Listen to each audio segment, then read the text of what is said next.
हजरात, कल कहा था, मैंने क्लियर कहा था कि कुछ भी हो सकता है। ईरान पर आखिरकार हमला हो गया है।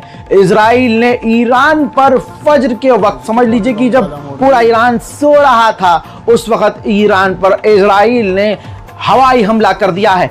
ईरान, तेहरान और न जाने किन किन जगह पर कहा जा रहा है कि न्यूक्लियर फैसिलिटीज को मिसाइल से हमला करके निशाना बनाया है इजराइल ने। साथ ही आपको बता दूं कि ईरान का नुकसान होने की संभावना है। साथ में बड़ी खबर, अभी तस्वीर ये आप देख रहे हैं, ये देखिए किस तरह से बिल्डिंग्स तबाह हुई हैं, किस तरह से ईरान के जो बड़े बड़े मकानात है पूरी तरह से ढह चुके हैं। आपको बताना चाहूंगा कि सबसे बड़ी बात यह है, IRGC के कमांडर जनरल सलामी को भी निशाना बनाया गया है, न्यूक्लियर वैज्ञानिक को भी निशाना बनाया गया है। इजरायली मीडिया तो यह दावा कर रहा है कि उसका हमला कामयाब रहा है और उसने जिन जिन टॉप लीडरों को निशाना बनाया था वो अब इस दुनिया में नहीं है।